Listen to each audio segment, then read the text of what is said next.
Listen, I have an idea.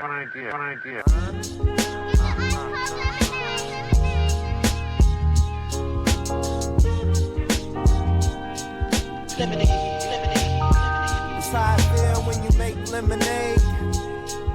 Whatever today has given you. 511 headaches, still call it Thanksgiving. True.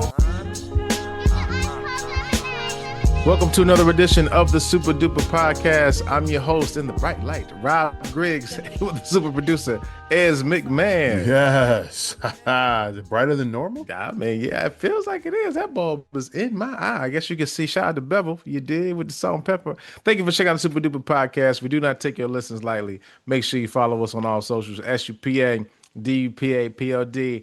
What up, Sarah? Online at hp53productions.com for our merch. You can also find additional content as our own Ez McMahon with the Easy Smoke and GM podcast.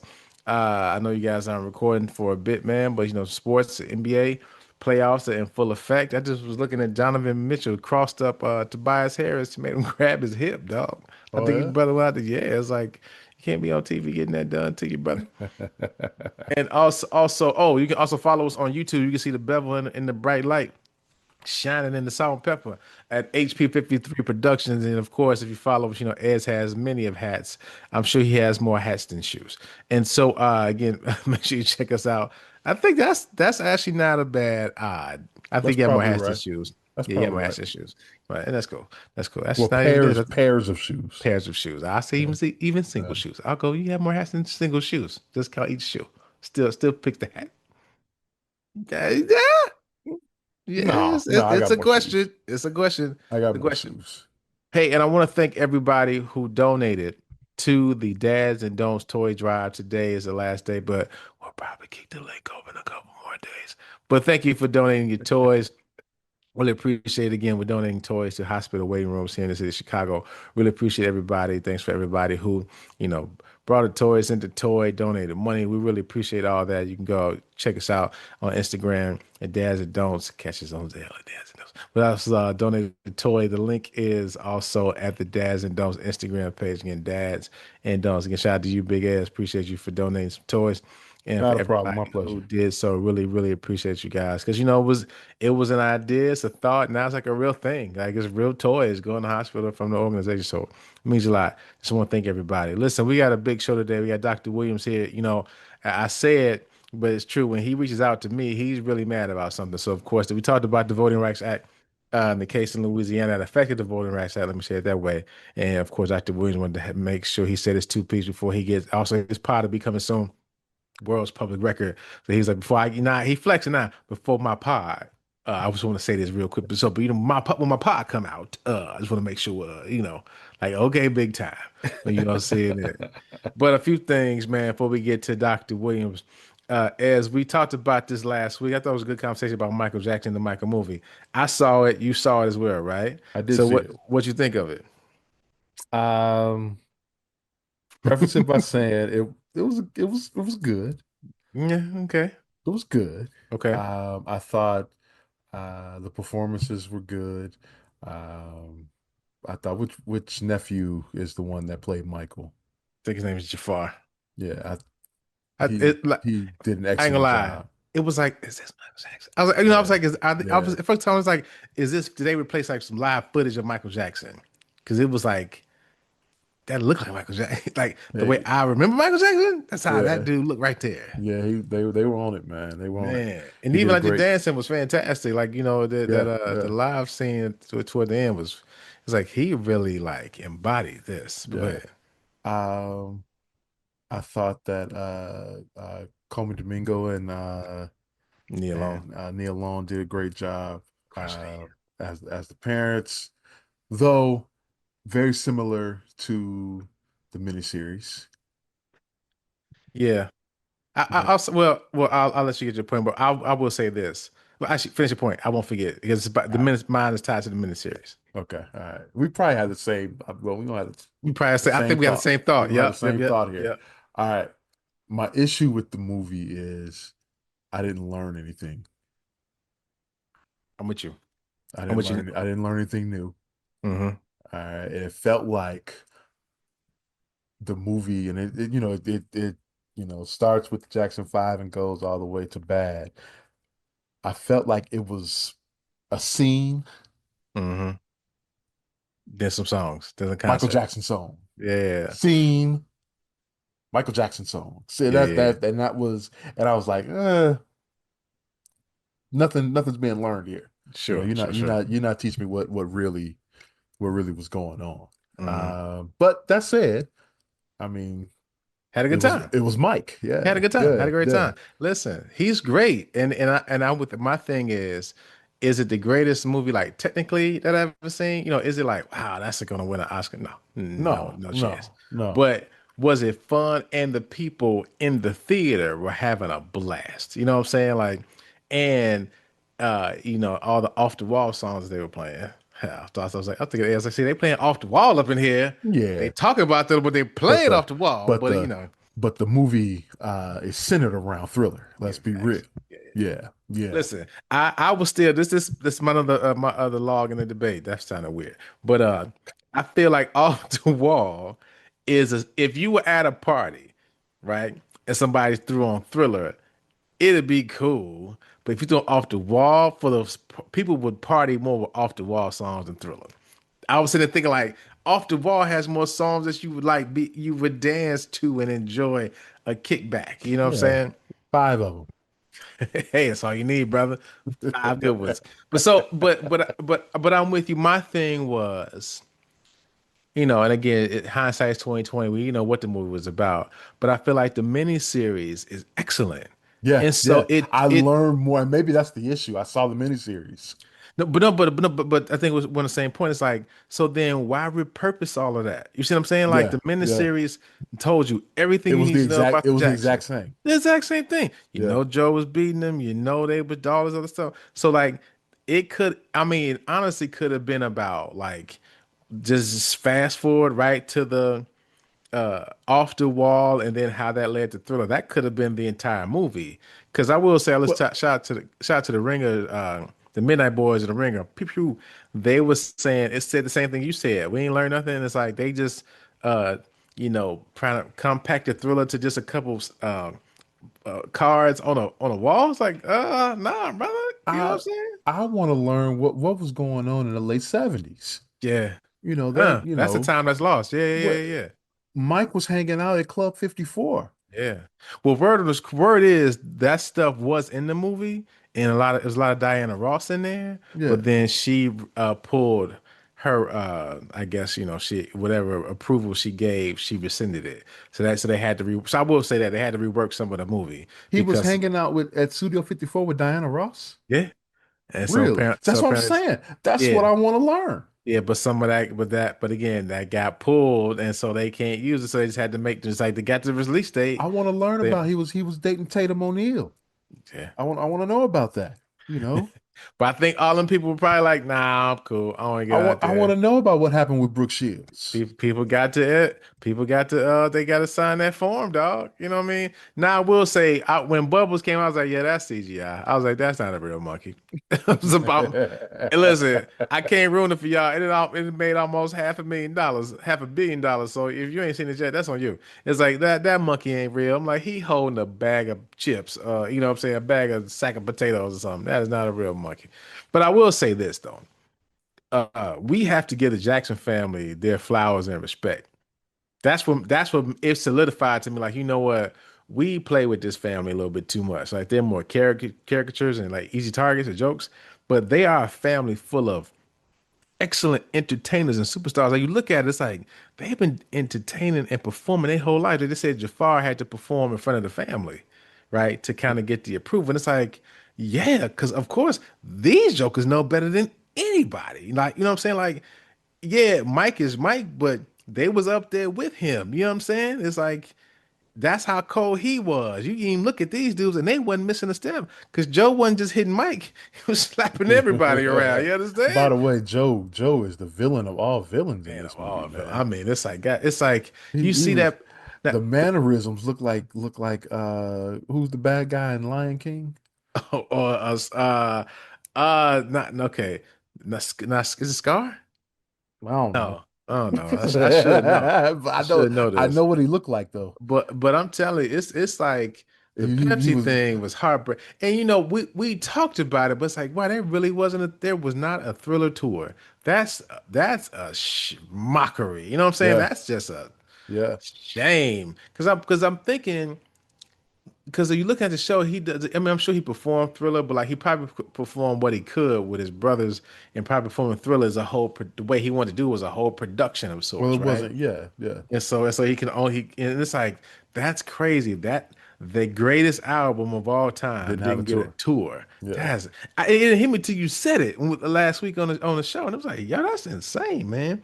But I thought so too. We again, people make fun of them. Like if you live the way they live, like they were in a bubble early. You know what I'm saying? Coming Mhm. from Gary, like whole life change, and just like you went from just being these tight family in a little house to being the Jacksons, and you can go anywhere. Can't you know what I'm saying? And like you're talking about, people are always just staring at me. I mean, people just want something from me. And it's like you'd be weird too, right? If that's all you know and that's the only life you live. But I really feel like we don't acknowledge them enough as just an entertainment royalty. You know what I'm saying? It's like we make a lot of jokes. Like Tito, world class guitar player. You know what I'm saying? Like for real. Like this ain't for play. They international too. This is what they do. This is what they do. You think about Janet, you know what I'm saying? Like the family got heat. They got heat in the family, right? So we should give some respect on their Reby name, had a man. hit. Hey, everybody had one. So everybody got one. You know what I'm saying? Yeah, It's just yeah. Mike had them.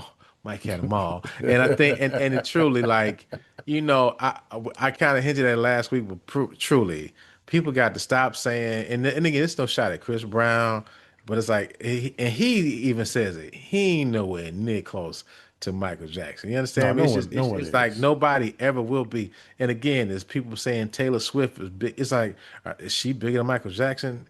I don't cuss on the pod. Hell no. You know what I'm saying? Because it's like, do you know? Like, she cannot compare to this. Like, cannot. He literally was like touching the world. That's probably bad phrasing, but he really was affecting the world. You know what I'm saying? Like, just the world loved He him was dearly. touching the You world. caught it. You caught it late. You caught I it did. I did. late. I did. But man, no, but I still think people should go see it. Absolutely. Man, go check it out. Go check it out. I think it's Absolutely. a great. I feel like if you are a Michael Jackson fan and you fans music, you'll have a good Yeah. time. It's a good time. That's go see it for that.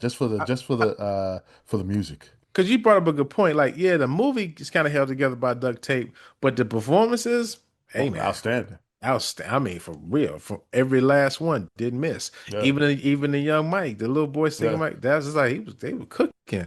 But I think they spent a lot of time on the Gary, Indiana, and the Jack. It's like we know all this. We know all of this. Like the miniseries. Remember before the cable was going away? It was like it was on all the time, and everybody sat and watched it for a few Yeah. hours. Yeah. Now it's replaced by the Temptation movies. Well, that's my parents' favorite now. But it's like the Jackson miniseries was staying on BET, just constant rotation. I remember when that first came out, it's like, yo, this is nuts. This is really like the Jacksons, or what we think them to be. So they, out to your point, the '70s, even if they can't get, it should have been like this is like Thriller, like this is Off the Wall was this. He didn't win because we didn't even see that part. Like the reason he went nuts with Thriller is because Off the Wall didn't win. What didn't win? It won a bunch of Grammy, sold out records, but didn't win Album of the Year. And he's Right. like, "I'll be back, and I'm gonna win it. I'm gonna win Album of the Year." It's like I didn't. That part kind of wasn't in there. It just was, this was this general. I'm gonna be greatest in the world. No, he got mad about Off the Wall, and then again, the greatest run we talked about. Off the Wall, Thriller, Bad. I guess they Bad. get into Bad, but still, it's like even that stuff.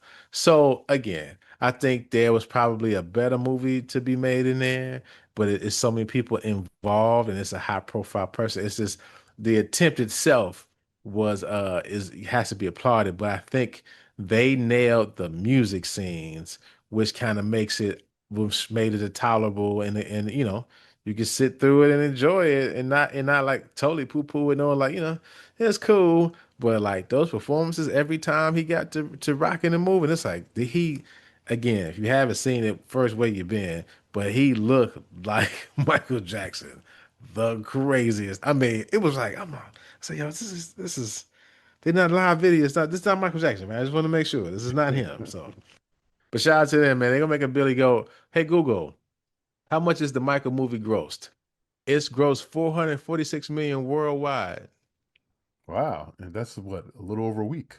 Yeah, that's about 2 weeks. 2 weeks. Yeah. Yeah. Yeah. Not bad. That's not bad at all. So listen, hey, so forgive what we say. They made a movie that made some money. I guess we're wrong. That's really all that matters. You know what I'm saying? And so with that, we're gonna get to everybody's favorite segment, as versus everybody. Let's do it. Yeah. Okay. How you feeling, man? You know, you got week 3-0 last week. You 3-0 cooked last week. Yeah. Okay. 3-0 Good. last week. Yeah. Shout out to my friend Pam. She said, Ez always beats me. She said, I never know the answers. So I was like, Ez always wins. All right. So, Ez, here we go. Ready, man? How you feel? Like you good? You like, you got to warm up or something? Let's do it. Let's do it, man. Let's do it. Let's see what the topic. I don't even know what the topics are, so let's go. My man. Okay, here we go. The Great Migration increased Chicago's black population by what percentage between 1910 and 1930? Is it 148%, 200%, 600%, or 300%? I'm gonna say because it wasn't no brothers up in the north before the migration. I'm gonna go 600%. Final answer? Final answer 600. Man, you cooking already. Just 600% is correct answer. Let's do it. Let's do it. Okay. Shout out to you. Applause. To the Michael Jackson clap. Who was the first Black Nobel Peace Prize winner? Ralph Bunche, B. MLK, C. Desmond Tutu, or D. Nelson Mandela? MLK. Final answer? Final answer. It is Ralph Bunche. Really? What year? Yeah. I don't have the year, but I do. Man, you're supposed to learn me something here, man. Sorry, man. Hey, man, you got Google. Go to Gemini. Jesus. There you go. All right. Let's go. Last one. Who was the first Black woman to run for president? Shirley Chisholm, Charlene Mitchell, Kara Mosley Braun, or Cynthia McKinney? Come on, man. You got to challenge me, bruh. You got to challenge me.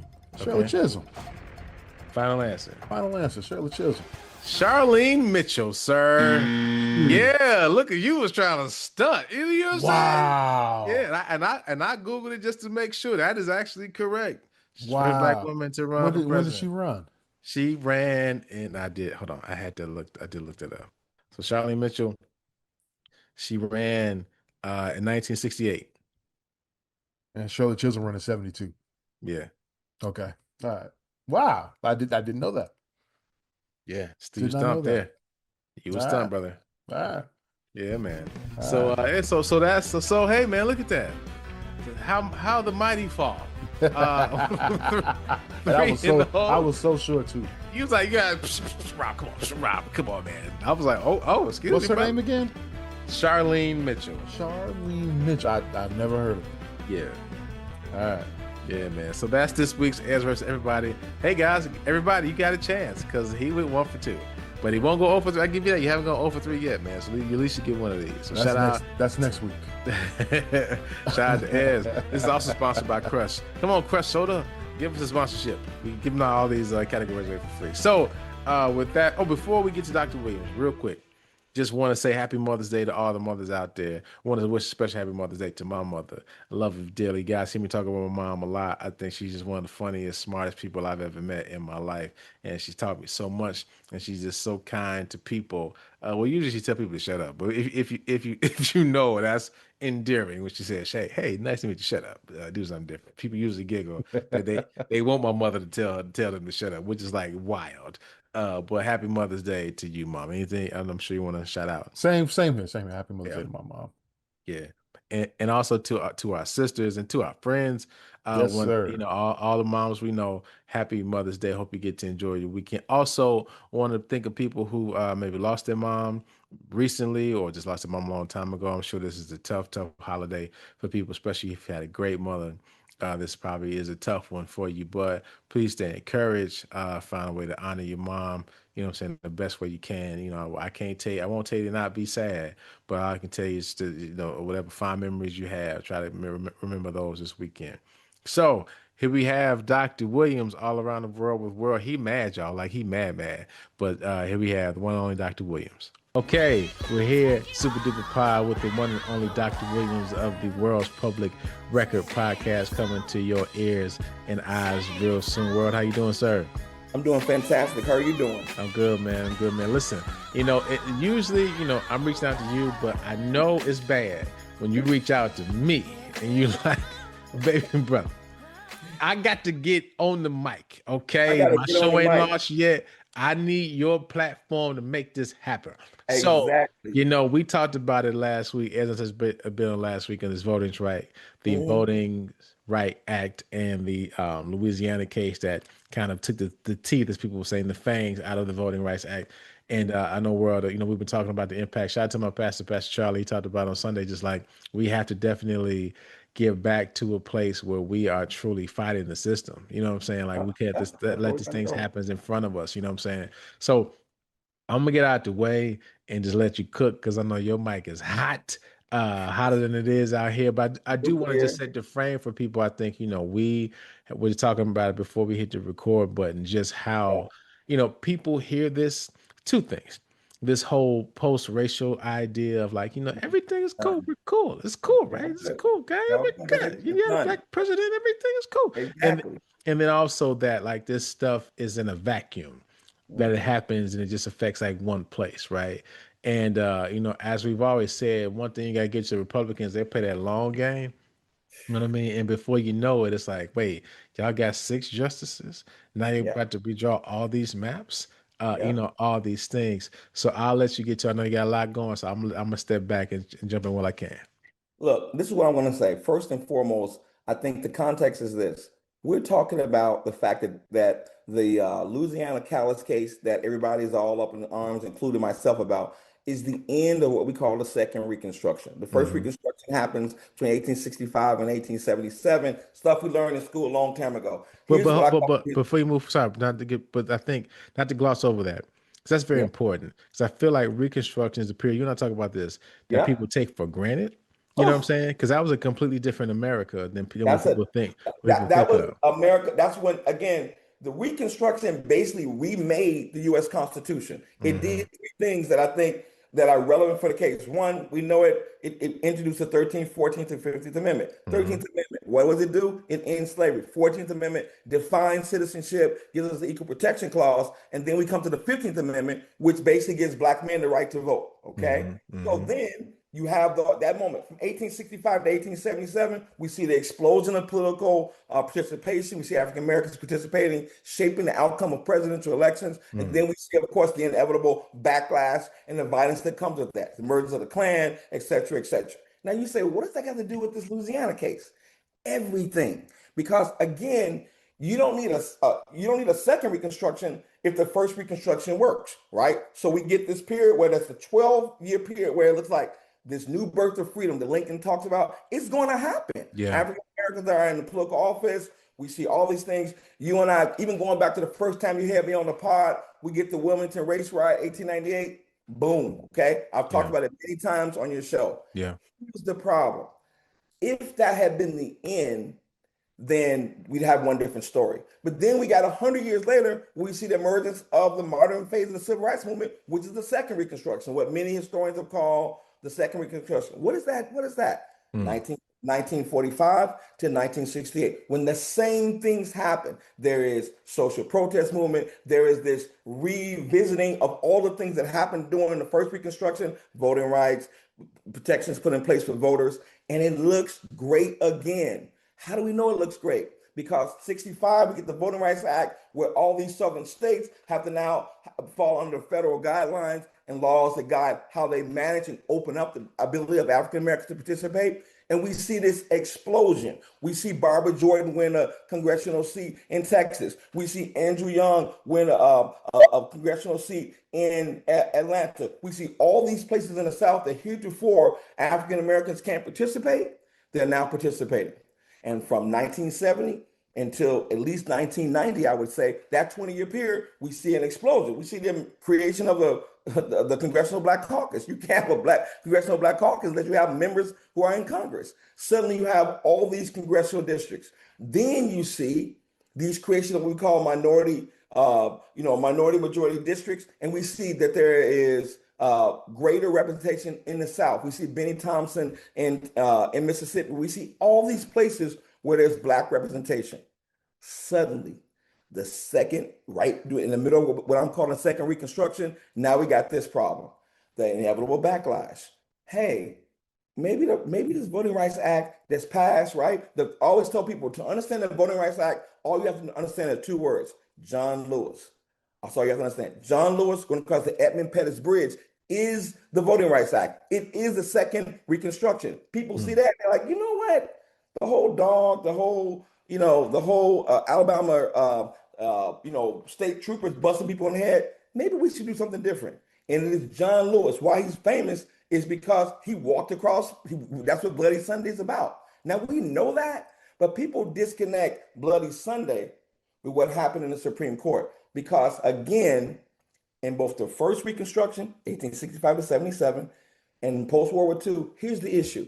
Fundamentally, both times that it fails, what really is the big issue is this. There's a fundamental disbelief that America is a multiracial democracy, that everybody can participate. So, we can talk about white supremacy, we can talk about specific laws, we can talk about Supreme Court cases, but at the core of this is this idea that is America a multiracial democracy? I say absolutely yes. It certainly is after the Civil War. It certainly is after the modern phase of the Civil Rights Movement. And now what we see now is the backlash of those things. That now you have someone like the current Chief Justice Roberts saying, as a lawyer in the Justice Department, hey, we've made great progress, right? He doesn't say that the reason we made progress was in the face of all this racial violence, both in the 60s and the 50s and the 40s and to the present, or even in the 19th century, that we made that progress. He says, hey, the progress has been so great, we no longer need federal protections, all right, for Black folks.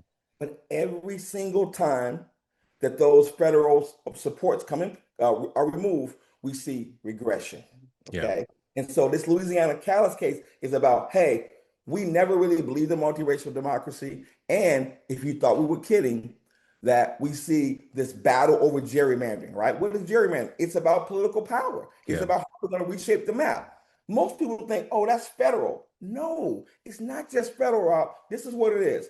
At the state level, okay, at the school board level, those districts are drawn, and there are two questions you have to always think about. One, who's going to be represented in the state houses in the national government? And two, who gets to participate in democracy? We participate by how we elect our officials, right? That's our way of participating.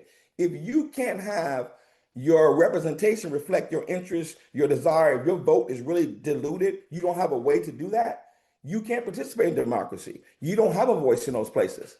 Here's the example I've been telling people this week. If there is no Voting Rights Act, the guy who's a state senator in our home state of Illinois, this guy from Hawaii, he never becomes president, all right? Because the lines will be drawn. We don't get Barack Obama without the Voting Rights Act. There is no way, all right? That's not to cut you off, but I feel like that's the point, right? A lot of this is a referendum on like we can't let this happen again. You know what I'm saying? Like exactly. Yeah. We got one get past the Goldie, and guess what?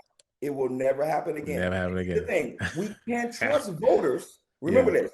We can't trust those voters, not just Black voters. It has the biggest impact on Black voters and broadly minority voters, but we can't trust voters to shape democracy and reflect American democracy the way we want to. And to ensure they don't, we're going to gerrymander all the spaces to ensure we have that power. Now, we know about Trump in Texas. We see that Virginia responded with Democrat. We have now a gerrymandering super war. There's going to be an ongoing war and battle over those lines because, as Hakeem Jeffrey said, listen, we're going to make all those places that the Republicans are trying to turn into Republican districts in Florida and Tennessee. Guess what? We got Illinois, we got Virginia, we got Maryland, and what that really means is that now we won't have general elections. The battle will always still be in primary elections when you shape districts in those ways, what you basically do, and you know this, and I would say most people listen to the show know this, it means that now primaries matter, and if you win an election, it's going to be very hard to lose because they're so partisan. So what's at stake in this Callis case is this: two things. That one, we're now going to be, as I say, in this arms race around gerrymandering, right, to offset the different powers. So in the places where there are Democratic strongholds, Maryland, Illinois, Virginia, you're going to see attempts to offset in California. You're going to see attempts to make sure they shore up the power and change those districts. And the consequences of that those are real consequences for Black voters. So you see, even today, Alabama's debating, hey, do we go back to our, to the lines that we drew in which we basically eliminated or divided and diluted Black power in and around Birmingham? Do we do that? And if the Justice Department will approve that, we'll go back to our old map, and that will essentially dilute and lose Black political representation all across the South. Louisiana's been the most articulate, been the most aggressive in doing that. I mean, listen, they had a primary that was scheduled that the governor essentially stopped and said, in light of this particular, Supreme Court ruling, we don't have to have that primary. In anticipation of that ruling, we see that Florida created a diluted map in the same ways. What's my point? Again, I'll go back to this. 13th, 14th, and 15th Amendment are directly tied to the Voting Rights Act.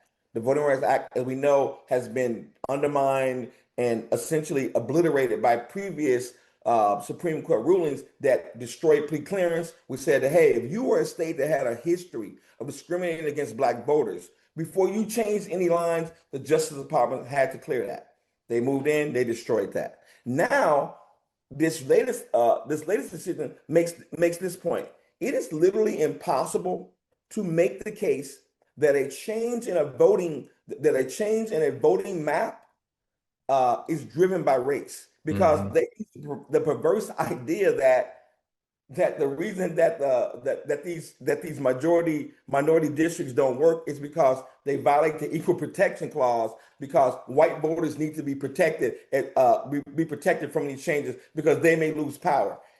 There's no reality to that, right? There's no It's just the numbers don't add up. It just don't add up. The numbers don't add up. The kids say math doesn't math. The votes don't vote. All right. This is what I will tell you. The reality is that when I listen to the Alito opinion, the thing that's really most difficult to me when reading that opinion is the idea that the only way you can make a change is if you have evidence of some racial change. But we know that white supremacy doesn't make its intentions plain. They're not going to make them transparent. They're not going to be explicit. And more importantly, it is intellectually dishonest to have both Justice Roberts and Alito and the other members of the conservative majority suggest that, given the history of our country, both recent and long-term, first Reconstruction, second Reconstruction, there's no evidence that without federal support, without federal pressures, that those states don't act in ways that dilute Black votes, which is the whole reason that we had the first Reconstruction, is the whole reason we had the Voting Rights Act. These acts are saying, hey, we see active evidence, historic evidence of you denying voters from participating in ways that are consistent with both their numbers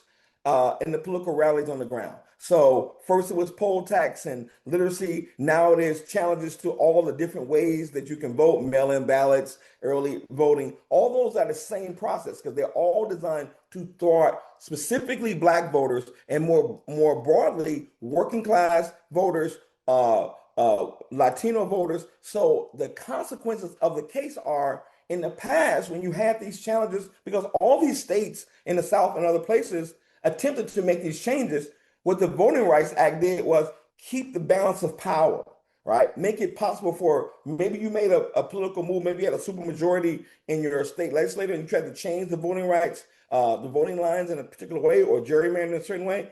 Now you don't have those tools. So that was the kind of way that you counterpunched against the still political rally, the kind of pressure, the effort to actually steal votes, to actually deny people access. My example, the best example was to give you this.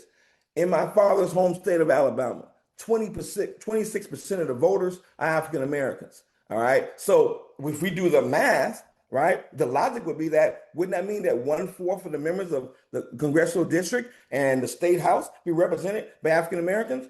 We got 2 members. Mm. That's not representative of Alabama's voting population. That's true in Louisiana. That's true in Mississippi. That's Mississippi, true in yeah. lots of places. And, So and just a pause right there. Like again, I know, like you hear Mississippi as like this throwaway state of just like it's just the example of Jim Crow, right? But like just dig deep in that. Just so again, just so people understand the numbers. Like Mississippi is one of the most populated states for Black people at all, yes, and the representation does not represent right. the legislature does not represent the people that live there in And Mississippi. remember, I want to say this, not just at the federal level, Yeah, at the state level. All right. All right. State laws and federal laws are made in those places. All right. So state laws are made in state houses, in the capitals, and you don't see many Black voices in a place that may have upwards of almost 30% of its population there. 30% of the state legislature in Mississippi is not Black, is not of African descent, is not minority. There's no way to consider that. And that history can't now be challenged because they're saying, hey, if you change, all right. So in the case of the Callis, in the Callis, Louisiana case, the party that brought the case was saying, if you have these minority districts, white voters suffer. And so remember, the goal of Voting Rights Act was to remedy inequality, was to remedy injustice around voting. So now you have voters saying, well, this remedy hurts me.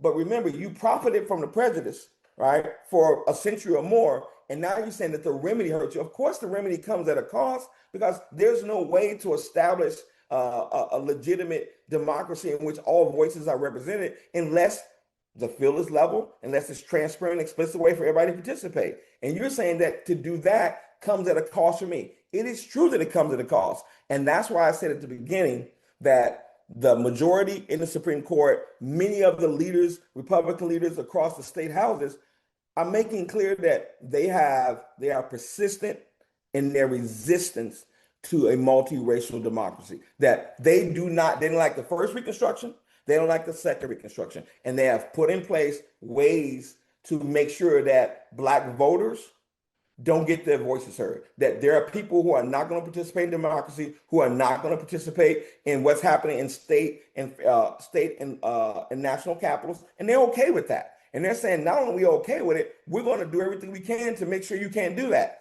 The problem here is this. In the past, the debate was between the executive branch and the legislative branch, and the judicial branch was in many ways the friend, if you were to say, of those working class and social movements. And now they aren't. I mean, we have a conservative majority in the Supreme Court that's made it its business to basically say all the things we didn't like about Reconstruction, about the second Reconstruction, about the modern faith civil rights movement. We're going to make sure that you literally have no way to remedy those things, right? Because remember, we would have never needed a Dr. King if the first Reconstruction had worked. Because if you look at the numbers in the post-Reconstruction era, we see a rise in Black representation. And that, as the historian Rayford Logan says, the nadir, that lowest point, is between 1877 and 1900, when George White, the last member who's elected during Reconstruction, is forced out of Congress in 1900. And we don't have another Black member between 1900 until 1928, when our hometown, all right, sends Oscar DePriest to the House. 28 years, there's no Black member in Congress. Now, there are plenty of Black people there in the country, but they don't have a voice. They don't have a way in which their needs can be represented.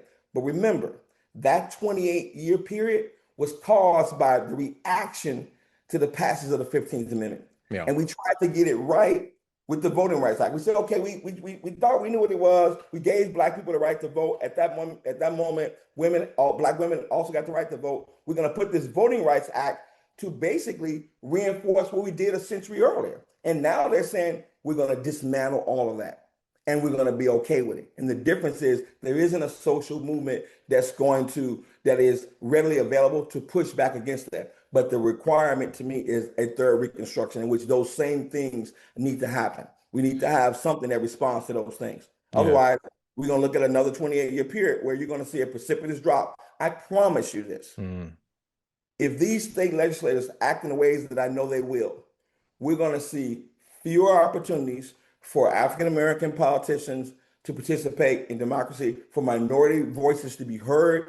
And we're going to see that reflected in a major change in policy. We'll see a second nadir, a second low point in American history where the ability to express your vote and just get access to the political discourse and things that shape policy. There's no way to do that if you aren't able to even get to the table.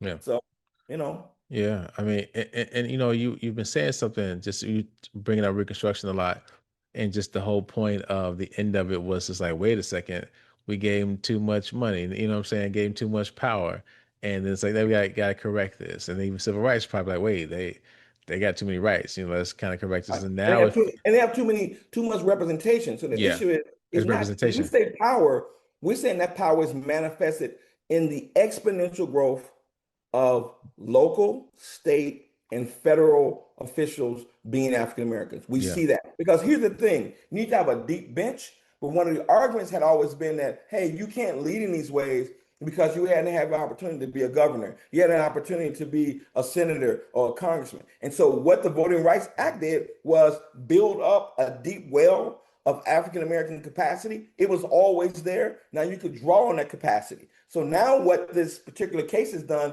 is kind of formally brought to a close the second Reconstruction and destabilized the ability of African Americans to participate or have a voice or a presence in those places. And that's a very intentional decision because one could argue that even if you believe somehow in this kind of perverse Supreme Court decision, you could have just waited to the next election cycle to change the lines in a way that might have been reflective of your political position. But yeah. they're like, no, we're going to do it right now. We're going to rush and make sure we do this to make sure that there's no chance that there can be a sustained presence by Black voters or Black politicians, and their voices are going to be quashed.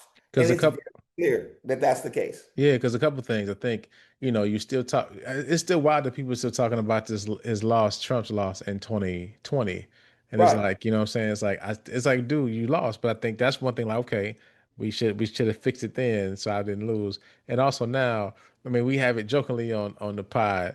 We do a backhand slap because that's what's coming with the midterms. It's like, yeah, right, just wait till we get, you know, and they know it's coming too. So it's like if we don't fix this, it's a wrap, and he ain't doing nothing. He might mess around and get impeached.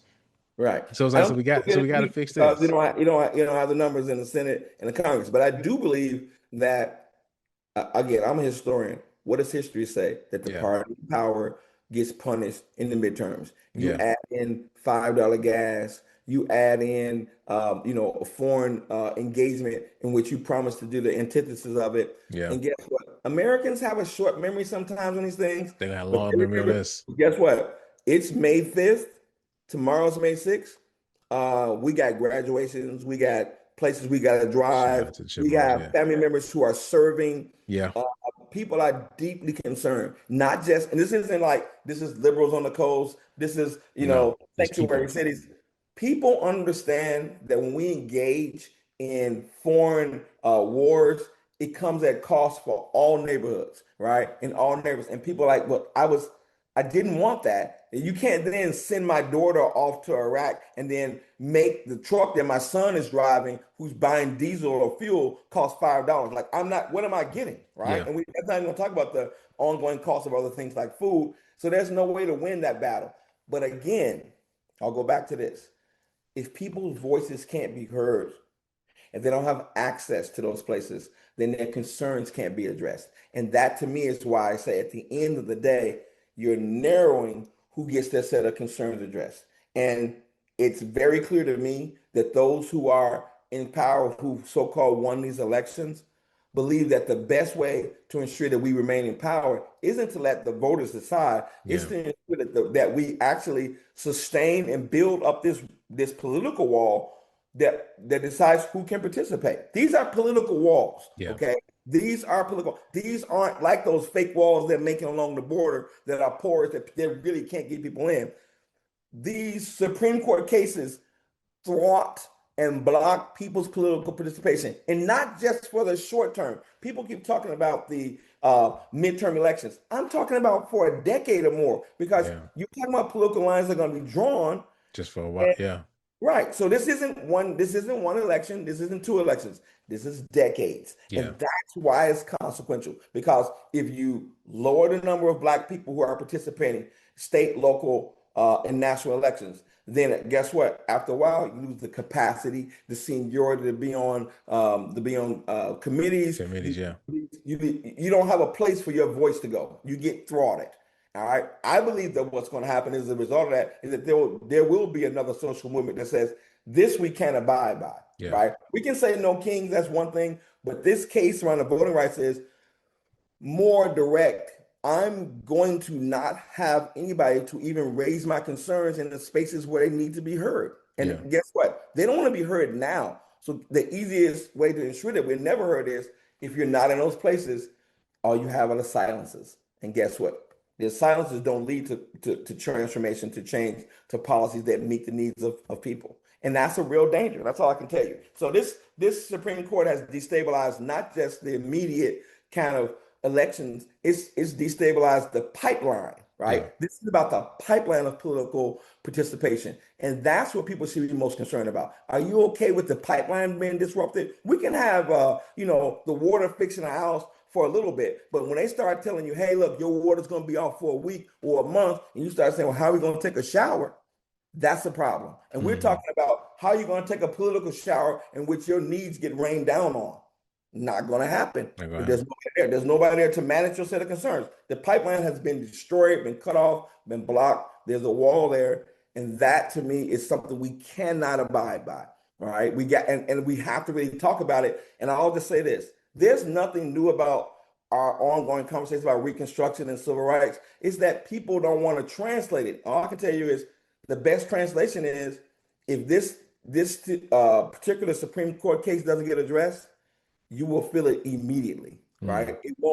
There won't be a test, but you'll feel it in your pocket. You'll feel it in your life and your property taxes and the ways that impact your life. It has immediate impact. Yeah. And I was thinking about this earlier, like the way this is going, the setup that's happening, and Ed can cut this out if it don't make sense, but I think it's gonna make sense. It's really gonna take Republicans to fix this. This is what I mean. Like lately, you've been seeing Republicans slowly, but either they'll speak against what's happening, but then they'll retire, or they won't run. Your voice don't mean nothing now. You know what I'm saying? It means nothing. You're not in the seats.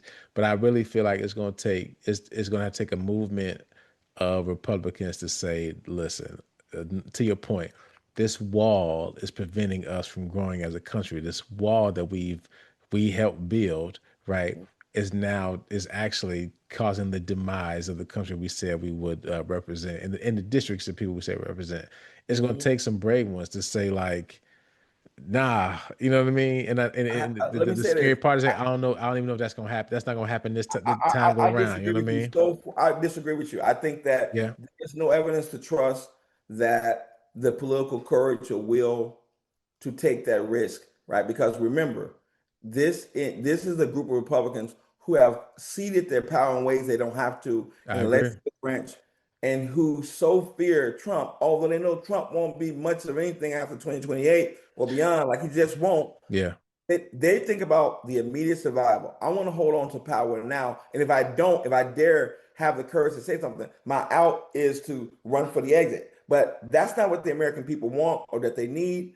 But I would also say the thing that scares me most about Republicans is that they have a habit of developing their deep bench. They have the habit of having people who are participating in government to say, look who the Democrats have. They have people who can't govern, but I've been in government for a long time, and I've been a senator, and I've been these things. And they won't ask, well, how did you get access to those things, right? And who did you stop or thwart or delay to get this so-called experience that you have? And there is no evidence that someone has the moral courage to say, we have a moral quandary here. We have a political quandary here in which we're basically saying that the voices of a significant part of the American populace will not they will not participate in our democracy. And we're okay with that because the reward for us is continued political power. There is no Republican that I can think of, that I can't even imagine, that would be willing to say that. I think that my counter to your suggestion is that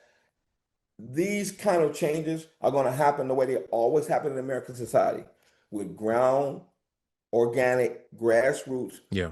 social movements. They will not happen with institutional Republican politicians or even institutional Democratic politicians. This is going to be galvanized when people are going, my daily life is going to greatly be impacted by this. And I may not care who the Senate majority leader is or who the governor is, but I care if I'm able to have a say about that. Yeah. Now I don't have a say about that. At all. And Republicans are just not, they've shown no evidence that they're willing to. In fact, they're willing to do just the opposite, turn their back on things that they know that are wrong. They know that there are things that are wrong, and they're okay with that. And let me say this. No, we're saying the same thing. I guess the point I was making was it should be a few brave ones. We just know there won't be. You know what I'm saying? Yeah. And I think that it's like, you know what I mean? Is that Yeah. and that's the thing. It's like all it would take is a couple of them to just be like, you know what, enough of this. You know what I'm saying? We'll take two. Yeah. I used to have a friend who would always say, to change the world, I just need one bomber. He didn't mean he meant one person, one group, one thing to get us going. Yeah. We don't have one Republican who's willing to do that. What we see down the pipeline are two potential, the vice president and the secretary of state, who are likely to be the Republican nominees, where they're going to be variations of Trump. Yeah. You don't see anybody who's willing to carve out a way to say, listen, I can be a Republican, I can be a conservative, and I can be an American in a way in which I'm open to the possibility of Americans participating more fully. We don't see that, right? And again, that's my point. It's like when you look at it from a mathematical, just logical standpoint. I know all of y'all ain't rocking with this. You know what I'm saying? Right, And I agree with you. It's like most of it is like, well, I got to protect my office. I got this. And it's like, how many of y'all are brave enough to just say, look, enough is enough. Maybe your election is in 28. All right, then you take these 2 years to figure, you know what I mean? And do something with it. But it's like, it won't happen. You know what I mean? It's the old schoolhouse rock. Zero is their hero. Okay. There's the number of Republicans is zero. Zeros are great when you take a number and you multiply it. Zero is literally, was it nothing times nothing equals nothing? There is no Republican. So zero is their hero. They don't have 5, 10, 1 they can put the numbers behind, because they've betrayed both their beliefs, they've betrayed their values, and they've capitulated in ways that they know that either A, if they were to try to save face, it will be consequential, right? What's the price you want to pay? I say this every time I'm on your show. What's the price you want to pay for the country you want to have? And they've said the price we want to pay is to silence minority, specifically Black voters. That's the price we want to pay. The price we don't want to pay is to expand the possibility of American democracy, to use the capacity of those individuals who may lead us in ways that are new, that are different, that will sustain our country beyond the 250th year. Remember, it's the 250th year of our country. And this 250th year of our country, we are becoming smaller in the ways in which people can participate. That's all wrong, right? It's America, not just past and present. It's America past, present, and future. And future says that if we follow this current trajectory, our future will have fewer voices in 2030 than it had in 1970 or 1980, right? We've had we've had conservatives and liberals, progressives, whatever you want to call them, neoconservatives lead our country. But in recent times, certainly in our generation, you and our generation, we were born in a time in which there was an ascended possibility to participate. Now we have a descended. That is a cause for alarm. I picked the phone up. I sent you the text because that's alarming. That isn't just one bad policy. This isn't, oh, Trump's done it again. The country is at stake because now fewer people will participate or can participate even if they wanted to. If they want to, yeah. Right? So that's Bunkerinos. That's my other concern. Like, people are already apathetic to a degree, and it's like, ain't nothing gonna change. I ain't gonna vote. And you hear something like this, it's like they not gonna want to vote on, and then and it's like, I feel crazy, but it's still we still gotta go vote. We still gotta get out there. We still have to vote, but then remember that these moves are designed to have a chilling effect on your will and interest to vote, right? On the one hand, we know why you should vote. We know the history of it and the context of it. But we also know that even during Reconstruction, even during the second Reconstruction, the thing that scared people was, violence, even though you have a nonviolent strategy and a tactic to challenge it, violence has a chilling effect on people's willingness, right? For all the brave John Lewis's, there are lots of people who wanted to be brave, but they were scared. And as John Lewis said, it's a perfectly reasonable thing to be scared, to be scared of being a subject to this kind of racialized and institutionalized and state level violence. Like, it's nothing wrong with that. Well, we're doing it because we have to, but we also understand what the cost is. And so people who say they don't want to vote, what they're really saying is, again, the wall is too high. Yeah. The fence is too narrow, right? The Strait of not Hormuz, but the Strait of political participation is too narrow. It's blocked off. We got a blockade in the Strait of Hormuz, and we got a blockade in the Strait of Democracy. The Strait of Democracy is being blocked, right? And no one's alarmed about it. Not enough people are alarmed about it. We are, and the people that we talk to and think about alarmed, but Americans are thinking this is about Republicans and Democrats. I'm going to say this as clear as I can. This is about America. It is bad for the country in our 250th year to have fewer people able to vote or have their vote be meaningful, right? And this, I mean, I literally just taught a group of middle school students about the consequences of gerrymandering, right? And I literally talked for a week with students about that. They were like, how is this possible? It's possible because you have an executive branch and a judicial branch who are aligned with the idea that you shouldn't be participating, and they're okay with that. And what's your response to that? So I don't think the remedy is going to come from the right, but I think the remedy may come from below. All right. I think that's the way it always went. The one thing we can say is that even when things seem dark, the reason that we are hopeful is that Americans are many things, but they are profoundly persistent. Yeah. Right. We don't just persevere. We persist in the idea that, you know what? This doesn't look great. I don't like the Supreme Court case. Let me call Rob and get on the show and blah, blah, blah. But really what I'm saying is, I'm like a lot of Americans. I'm going to insist on being persistent, right? I'm going to insist that democracy be wide and be deep and not be narrow and shallow, right? It's too shallow.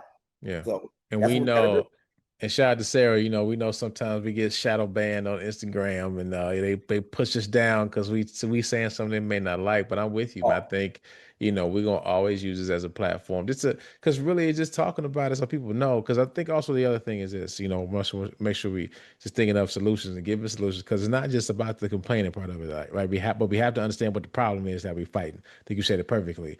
It's not a, you know, red, blue. This is an American, the red, white, and blue thing. Like, hey, wait a second. Absolutely. This is going to, you know, both sides are going to feel the repercussions of this decision very, very, very, very soon. You know what I'm saying? But I think also too, you know, let's just think about like I'm glad you touched on it, because you still can't use it as a reason to not vote. Like, I think it has to be persistent, because even as what it is, the people that did all they did to make sure the right to vote happen, right? You can't disrespect that. You can't look past that or deny it. And this is the reason they did this stuff, so we can have agency in the time right now.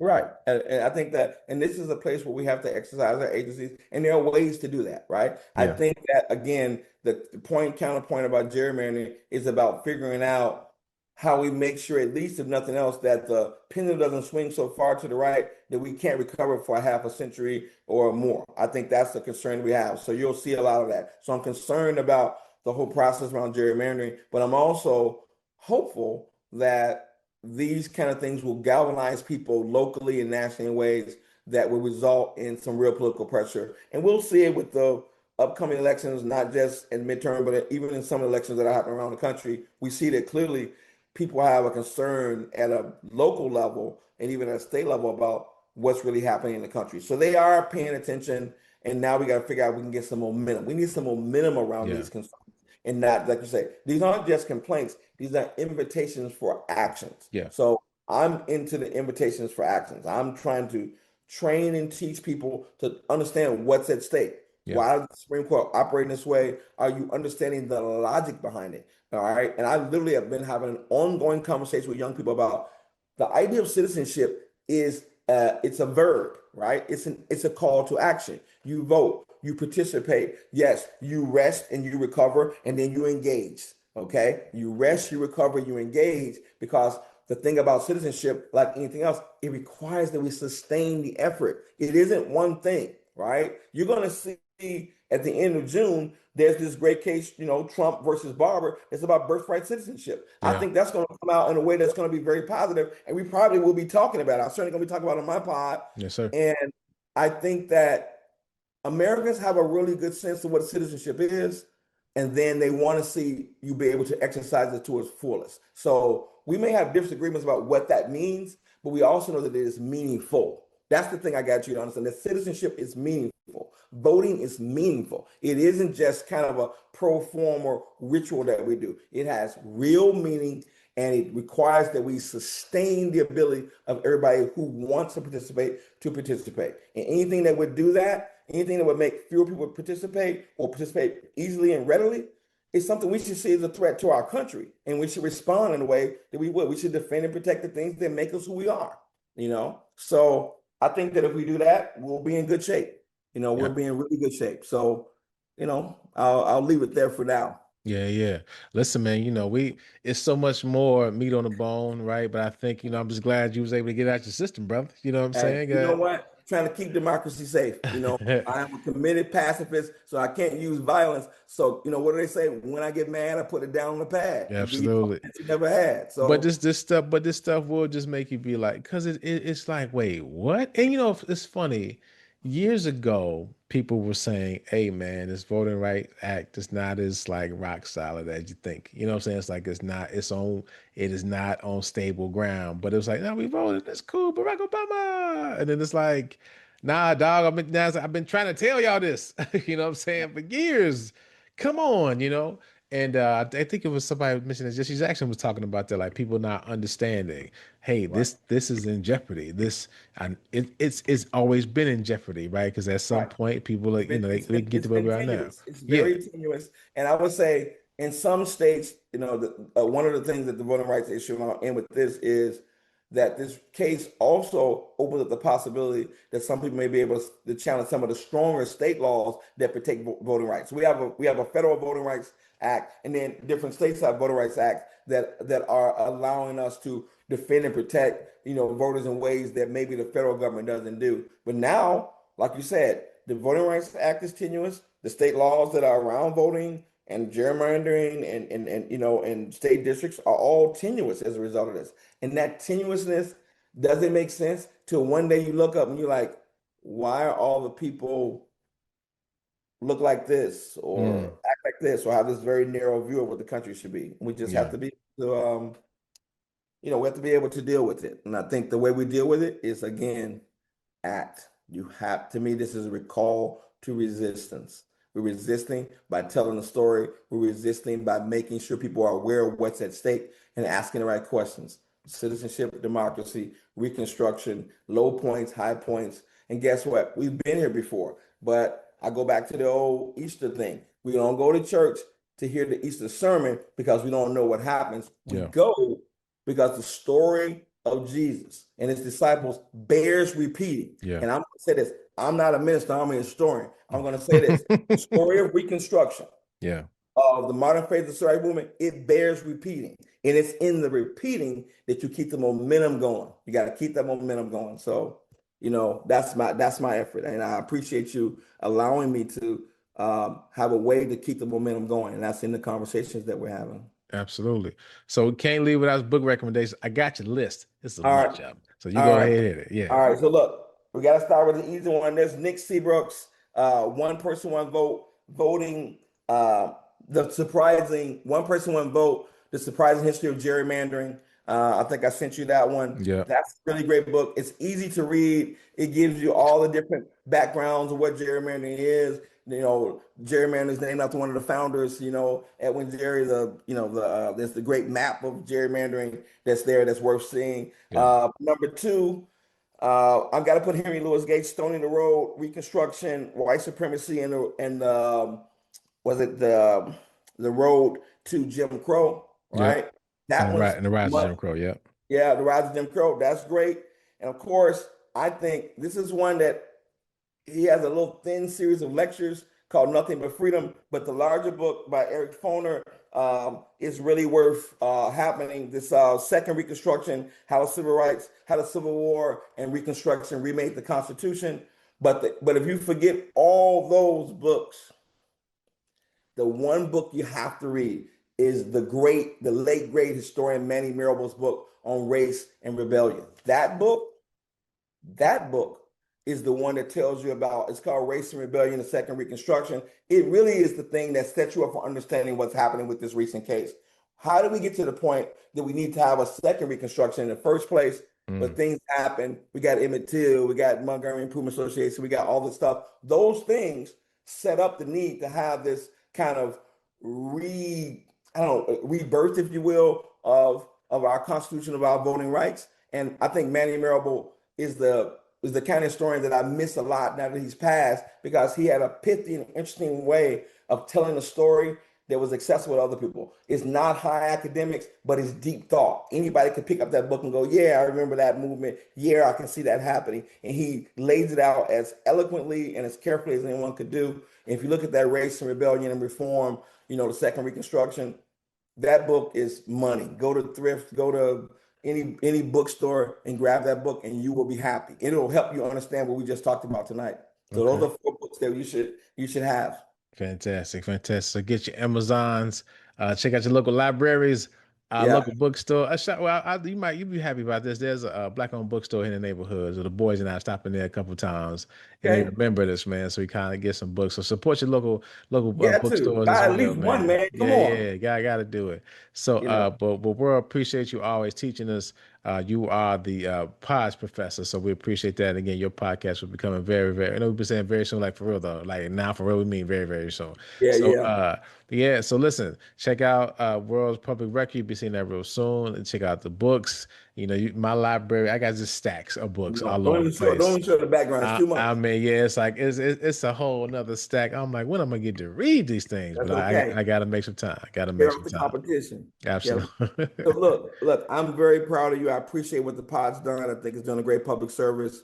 I think that, Rosa Parks once said, when you're doing the right thing, you shouldn't be scared of what people might say or do to you. Doing the right thing. So, it may cost us in ways, on some kind of matrix, but if we're doing the right thing, guess what? We sleep well at night. Absolutely. Right. So that's what I would say. That's why I draw inspiration. Am I doing the right thing? Am I in accordance with my values? And I think the answer to that for both of us is yes. So let's keep the conversation going, like I always say. And sooner, rather than later, we're gonna have an expanded version. I'll be able to come visit the pod. I'll have my own pod. We'll have it'd be big time. The conversation going there. So that's cool. Gonna be dangerous. Absolutely. Well, I love you. Appreciate you, fam. I love you more. Take care. Okay. Rest up. Peace. Will do. Again, I want to thank Dr. Williams for joining the Super Duper Pod, for also sharing a few books with us. I mean, I got my library stack. Look, Estonia Road, The Second Founding. Thanks, Dr. Williams. Spend all my money on books I will never have time to read, but still going to make sure that we happen. So thank you for checking out the Super Duper Pod. We do not take your lessons lightly. Make sure you take care of yourselves and each other. Ayers, I miss anything? Charlene Mitchell. You can't get over it, huh? Oh, and we found out Ralph Bunche won the Nobel Peace Prize in 1950 for what was it? The armistice for he was awarded for mediating the 1949 armistice agreements between Arab nations and Israel, becoming the first African American and person of color to win the prize. As a top UN diplomat, his work ended the 1948 Arab-Israeli War, making a historic milestone in Middle East diplomacy. Wow. There you go. Need that today. All right. So make sure you take care of yourselves and each other. Hey, Mama, and happy Mother's Day. This is the Super Duper Podcast. Would you be off on this campaign? Is it suicide? If you know that bringing hope here is how careers die. Or do the K stand for kamikaze? The J silent is everywhere, you can feel them probably. Surely, lately, I've been up late with demons in my basement trying to get me to hate this. Life thinking I should be further and then I choke up. As soon as I got silent, then the truth spoke up. They said, how you know you ain't perfect? Let that soak up and soak in. You know how you know that you're blessed? I woke up.